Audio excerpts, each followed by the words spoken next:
হরে কৃষ্ণ মহাপ্রসাদ চ্যানেলে আপনাদের সবাইকে স্বাগত। আজকে আমি জন্মাষ্টমী স্পেশাল আরও একটি রেসিপি মোহনথাল নিয়ে আপনাদের সামনে হাজির হয়ে গেছি। তাহলে দেখে নেওয়া যাক আজকে আমাদের মোহনথাল বানানোর জন্য কি কি উপকরণ প্রয়োজন।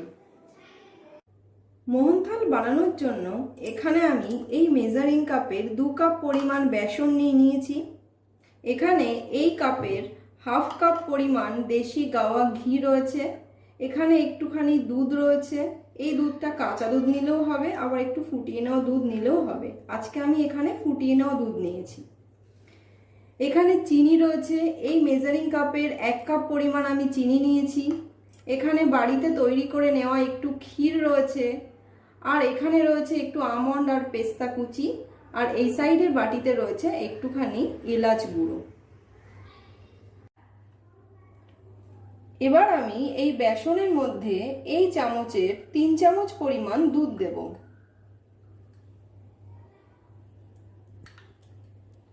আমি এখানে 2 কাপ পরিমাণ বেসন ইউজ করেছি, মানে 250 গ্রাম বেসন আছে। সেখানে আমি 3 চামচ দুধ দিলাম। এবার আর 3 চামচ ঘি দেব আমি এখানে।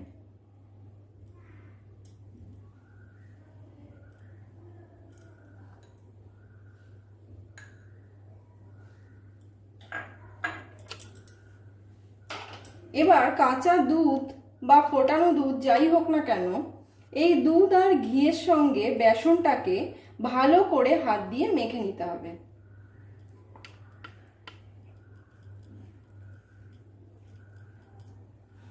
একটু সময় নিয়ে বেসনটাকে মাখতে হবে। এই বেসনটা ভালো করে মাখা না হলে আমাদের মোহনথাল বানানোটাও কিন্তু খুব একটা ভালো হবে না। যতটা সম্ভব হাত দিয়ে ভালো করে চটকে চটকে বেসনটাকে খুব সুন্দর করে মেখে নিতে হবে। কারণ আমাদের মোহনথাল বানানোর জন্য একটু মোটা দানার বেসন আমাদের প্রয়োজন।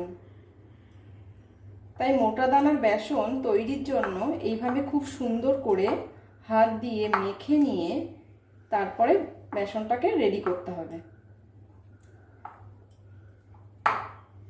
আমাদের বেসনটা প্রায় মাখা হয়ে গেছে। এবার আমি এটাকে 15 মিনিটের জন্য চাপা দিয়ে রেখে দেব।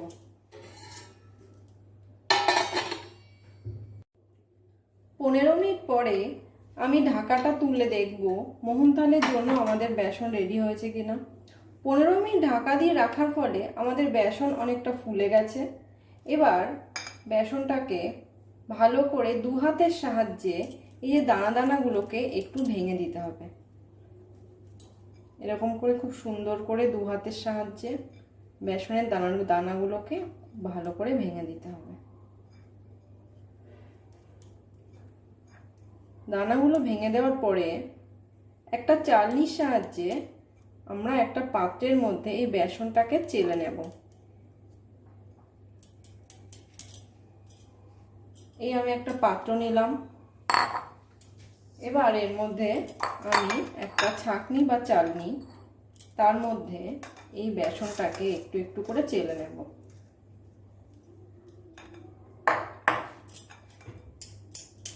হাত দিয়ে প্রেস করে করে চালতে হবে খুব সুন্দর করে। আমাদের সব বেসনটা চেলে নেওয়া হয়ে গেছে।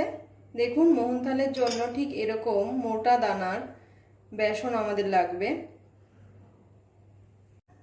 এবার আমি গ্যাসে কড়াই চাপিয়ে দিয়েছি। এবার কড়াইয়ের মধ্যে ওই হাফ কাপ পরিমাণ যে ঘি নিয়েছিলাম তার থেকে 3 চামচ ঘি আমি বেসন মাখার মধ্যে দিয়েছিলাম, আর বাকি ঘিটুকু আমি কড়াইতে দিয়ে দিলাম। ঘিটা আমাদের ভালো করে গরম করে নিতে হবে। মোহনথাল বানানোর জন্য ঘিয়ের পরিমাণটা একটু বেশি লাগে, না হলে মোহনথাল খেতে খুব একটা ভালো হয় না। ঘিটা গরম হয়ে গেলে আমি এর মধ্যে বেসনটা দিয়ে দেব। দেখছি আমাদের ঘি গরম হলো কিনা। হ্যাঁ, ঘিটা গরম হয়ে গেছে। এবার গ্যাসের আঁচ আমি একদম কমিয়ে দেব। কমিয়ে দিয়ে এই বেসনটা আস্তে আস্তে আমি কড়াইয়ের মধ্যে দিয়ে দেব।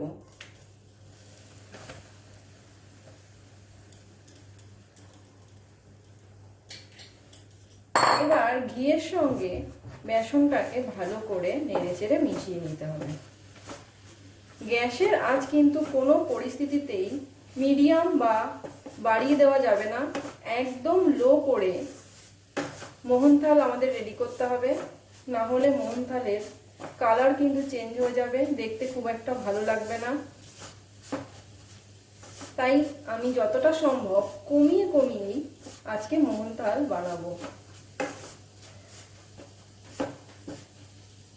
দেখুন, এইভাবে গ্যাসের আঁচ কমিয়ে দিয়ে ঘিয়ের সঙ্গে বেসনটা নাড়াচাড়া করাতে বেসনের কালার কিন্তু আমাদের খুব বেশি ডিপ হবে না, হালকাই থাকবে, অথচ বেসনটা ঘিয়ের সঙ্গে খুব সুন্দর করে ভেজে নেওয়া হয়ে যাবে।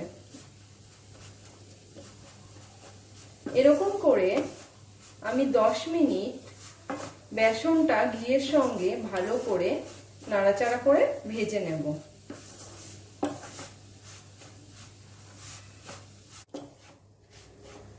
এইভাবে 10 মিনিট ভালো করে বেসন আর ঘিটাকে ভেজে নেওয়ার পরে এর মধ্যে আমি, যখন এর কালারটা ঠিক গোল্ডেন হয়ে আসবে, তখন এর মধ্যে আমি বাড়িতে তৈরি করে নেওয়া যে ক্ষীর সেটাকে দিয়ে দেব।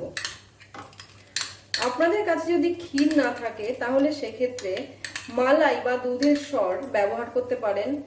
সেক্ষেত্রে দুধের সরের পরিমাণটা 1 কাপ পরিমাণ নিতে হবে।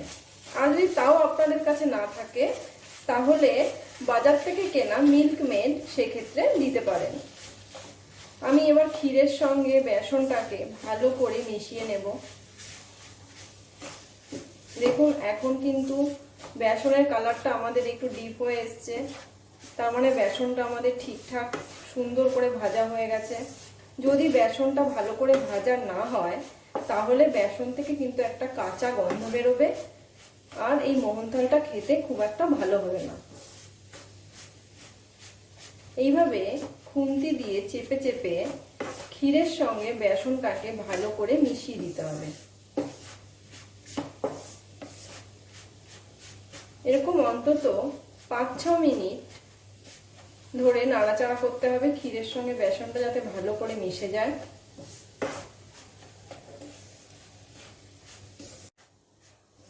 ক্ষীরের সঙ্গে বেসনটা আমাদের ভেজে নেওয়া হয়ে গেছে। এবার আমি গ্যাসটাকে বন্ধ করে দেব।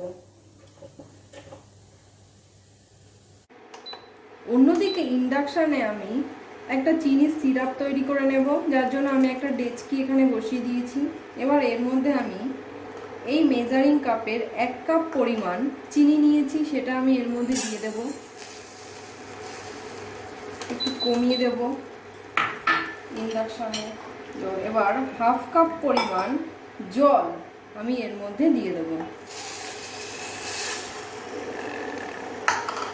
এবার জল আর চিনির মিশ্রণটাকে কন্টিনিউয়াসলি নাড়াচাড়া করে যেতে হবে যতক্ষণ না চিনির সিরাপটা আমাদের তৈরি হয়। এইভাবে 5-6 মিনিট নাড়াচাড়া করলেই আমাদের চিনির সিরাপ একদম রেডি হয়ে যাবে। মোহনথালের জন্য চিনির সিরাপটা আমার একদম রেডি হয়ে গেছে। এবার আমি ইন্ডাকশনটা বন্ধ করে দেব। এবার দেখে নেব চিনির সিরাপটা আমার একদম রেডি হয়েছে কিনা। এই যে একদম চিটচিটে ভাব হয়ে এসছে, তার মানে আমাদের মোহনথালের জন্য চিনির সিরাপ একদম রেডি হয়ে গেছে। এবার আমি এই চিনির সিরাপটাকে এই বেসনের মধ্যে ঢেলে দেব।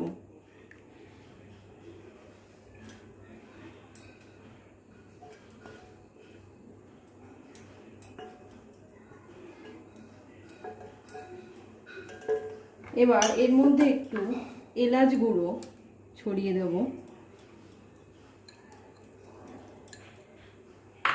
এবার খুন্তির সাহায্যে পুরো বেসনটার সঙ্গে চিনি সিরাপটাকে ভালো করে মিশিয়ে নিতে হবে।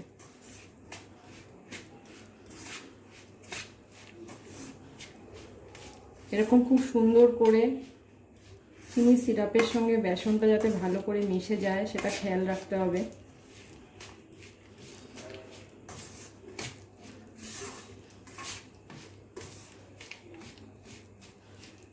আমার একদম মেশানো হয়ে গেছে চিনি সিরাপের সঙ্গে বেসন। এবার আমি এটাকে একটা সাইডে রেখে দিচ্ছি। আর মোহন থালের জন্য আমাদের একটা ছোট্ট থালা প্রয়োজন। এই থালাতে আমি একটু ঘি ব্রাশ করে দেব।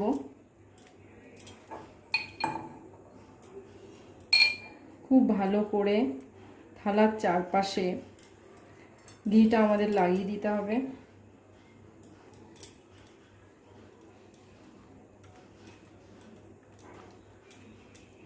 আমার ঘি ব্রাশ করা হয়ে গেছে থালাতে। এবার আমি এর মধ্যে কড়াই থেকে মোহন থালটা ঢেলে দেব। থালাতে আমি মোহন থালটা ঢেলে নিয়েছি। এবার আমি একটা স্প্যাচুলার সাহায্যে থালার ওপরে এটাকে একটু প্রেস করে করে সমান করে দিতে হবে।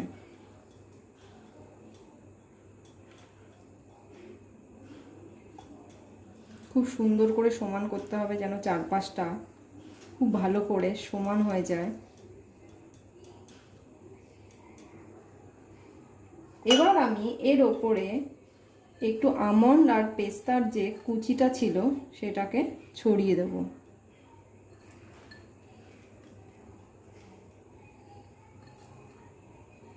চারিদিকে খুব সুন্দর করে আমন্ড আর পেস্তা বাদামের কুচিগুলোকে ছড়িয়ে দিতে হবে।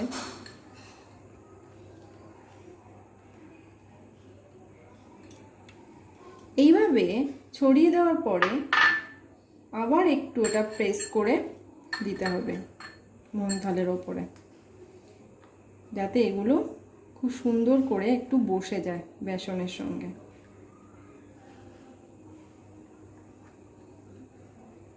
ব্যাস আমার প্রেস করে নেওয়া হয়ে গেছে।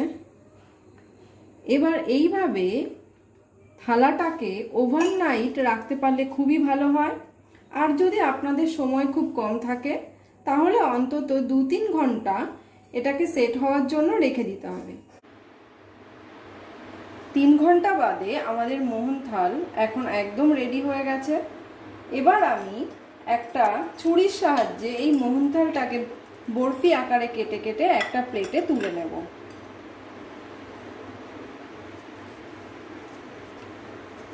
আমি এখানে বরফি আকারে কাটছি, আপনারা চৌকো আকারে ওটাকে কাটতে পারেন।